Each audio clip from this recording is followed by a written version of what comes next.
Hi folks, today I'm going to talk with you about how you can expand the reach of your software to different types of customers who are at different places on their journey with Kubernetes and modern applications.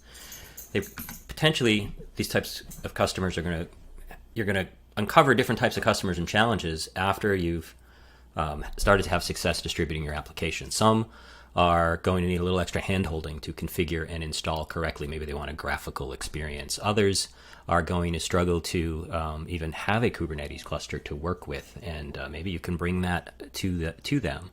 Others may be in new types of markets that you're in that have demand for installation in highly secure environments. And the last one you might discover is customers that have really opinionated platform teams that demand adherence to their installation procedures.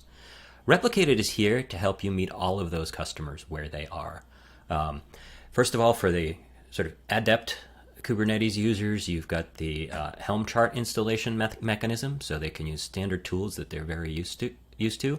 And at the other extreme, for folks that don't have Kubernetes at all, you can give them a virtual appliance experience where they can turn one or more virtual machines into a Kubernetes cluster that's dedicated to running your application. You also can meet those customers that just need a little bit of extra help and a little bit of extra support from you to get a successful installation. You can give them a graphical user experience to install into their existing Kubernetes clusters using replicated KOTS.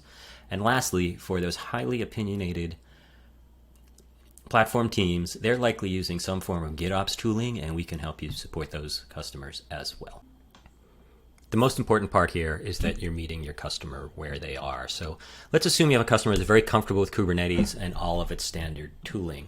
What they might want to do is install with a Helm chart. Well, we let you do that with Replicated.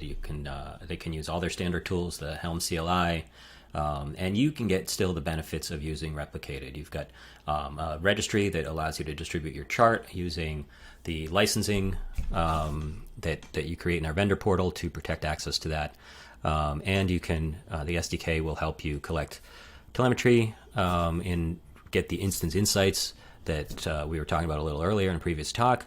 And it also provides an API in cluster that you can use to interact with the replicated license for actually accessing information about the license within your code. The most exciting thing about this is that all of it's enabled with just 4 lines of YAML, and honestly, one of them is not even necessary. So let's take a quick look. We have these lines here from lines 16 to 19, and they're basically saying incorporate the replicated SDK into this application, and just having a little conditional that we'll use a little bit later, but isn't strictly necessary here. So let's take a look at your customer experience installing with this. They're going to log into the registry with credentials that you give them.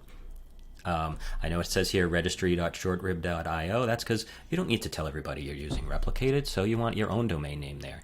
Shortrib.io happens to be a domain name I use. That just points out to the replicated registry.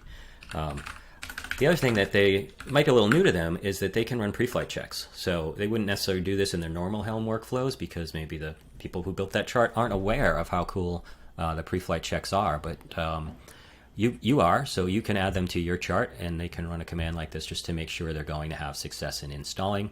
Cool, looks pretty good. And now they can run the Helm install command.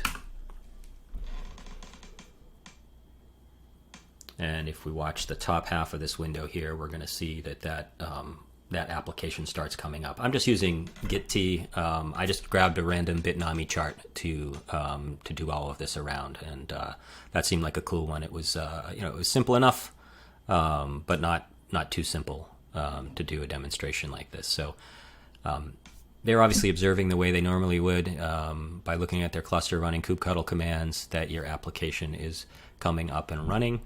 And then, now that the replicated SDK is running, you are also getting information about that instance in instance insights. And all we did was just add those couple of lines to the Helm chart. So that'll be coming up shortly. Just in the interest of time, I'm not going to wait until it finishes coming up. Instead, I'm going to move on. The next installation mechanism we're talking about is generally for your customers who are new to Kubernetes. Although interestingly, I've been finding that a lot of times it's also customers whose organization is potentially very strong with Kubernetes, but it's harder for them within the organization to get access to a cluster where they can do the things they need in terms of installing your application. So it might be easier for them to get a virtual machine. This we saw in the previous talk, so I'm not going to go through the full installation here, but just very easy. You install your application using a single executable, or they install using a single executable on a bare virtual machine. They can use some simple shell commands to make that more than a single node cluster, because obviously when they do that first install, it's just going to be a single node cluster. And then when you update your application, it's going to update not only your application, but the underlying cluster infrastructure. So you don't have to worry about those two things happening separately. Every time they upgrade your application, you can bring them to the latest version of Kubernetes that you're supporting. The other cool thing about this is that it's got a graphical installer experience, and that's going to complete the install experience. That's going to be the same thing we look at when we look at the next mechanism. So again, I'm not going to show this one because we're going to be able to see both pieces of it based on the previous talk and based on the next section of this talk. What I do want to show you, because it's going to apply both to this install method and the next one, is just how easy it is to define what we need for this. We just add a couple of additional files to our repository. One that defines the Helm chart that we're installing, so that chart that we were building and distributing with Replicated. A couple that define the application. We're just going to look at this one. Just gives it a name, an icon. You can put customizations in here to style out the admin console. And then a config file. And this we'll see this when we look at the next install method. We're going to have something defined with this same file. And this file allows you to specify what you are collecting about the parameters that they might need in order to install your application. So these are the types of things that would be in the value file in the previous install method. You're able to give them a GUI to collect those and to constrain what they're able to change, because a lot of times the value file for your Helm chart is going to have a lot of things that can be changed, and not necessarily everything that you want every customer to be changing. So that handful of files, that's going to enable the install both as the virtual appliance method, as well as the method we're going to look at next, which is the graphical installer with replicated KOTS. The next scenario where your customer might be is that they need a little bit of extra support. Right? They're not in the situation like the virtual appliance where they can't get access to a cluster, or they're not really doing anything with Kubernetes. They've got access, but they maybe just want a little bit of extra help, a little bit of extra support. So you can give them the graphical user interface that you defined to build your virtual appliance, but you can give it to them a way that they can use replicated KOTS to install it into an existing cluster. It also gives them that admin console that they use to support day 2 operations, and things like automated update checks, a GUI to do some troubleshooting, and things like that. So let's take a look at their experience when they do that. We've already taken a look at the files you use to enable that experience, because they're the same as the virtual appliance. So they run a command like this, provide a password for this admin console. You can see what's running so far in the cluster is all the things that support this admin console. And then they have a license file that they can use here in order to install the application, the right application, and show that they have the entitlements for it. They can upload the license file that you've provided to them. We'll just go right here into this directory. We get it. And now it's going to go through this process. It's going to start. It's going to allow you. This happens to be an air gap enabled license, so they can upload these things into their own registry. We don't need that in this scenario. It's going to start installing the license. It's going to ask them to specify some information. I'm going to just say git.shortrib.dev.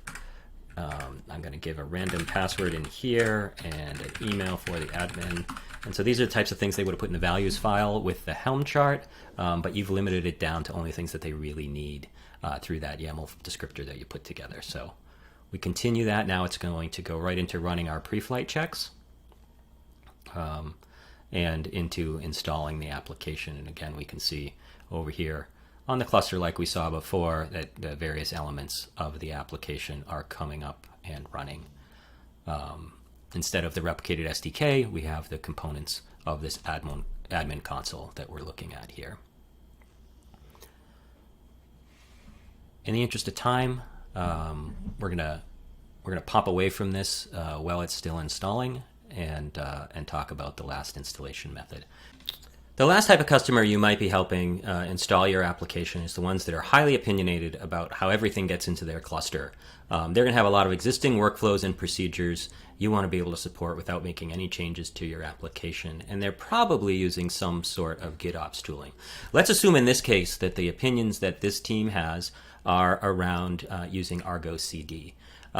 They can take the Helm chart that you are able to distribute with Replicated, and they can make it available and installed that way. You can see right here, we have an application object for Argo CD. You can see the references here to the Replicated registry through my custom domain name, a repository object that allows them to connect out there with the credentials connected with their license. This is a secret that's going into Git. So it's in this particular case, again, an opinion that team might have is to use sealed secrets from Bitnami for that. The other thing that they might not be used to is that you can run your pre-flight checks as part of this. So you can have a job that runs your pre-flight checks. And of course, you can have another secret in there that defines how to get at the registry to do that. The one other thing that we have to do, just because we want to make sure that those pre-flights run beforehand and stop the execution and the rest of the deployment if they fail, is we just create a parent object that allows us to, say, deploy that application as well as running that job. So it's just another application. It's sort of a app of apps pattern in GitOps speak. So let's take a look real quick at how they might go about doing this. They'll create that parent object. It'll show up in their Argo CD environment. And you can see right here it's running the pre-flight checks. We can take a look at the logs. You can see it's coming, it's running its checks. They've all passed, so everything else will proceed.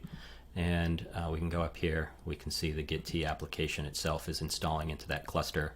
Over here where we're looking at that cluster, we see resources starting to come up and be available in that cluster. Again, in the interest of time, we don't have to wait and see that that finishes. We can see that the containers are creating and different things are running. So I hope this is really helpful for you to understand the different ways that Replicated can help you distribute your application, and that you can meet your customers where they are in terms of their maturity with Kubernetes and their access to Kubernetes clusters. Any questions, you can reach out to me. I'm Chuck D'Antonio. You can reach me at chuck@replicated.com. Thanks very much.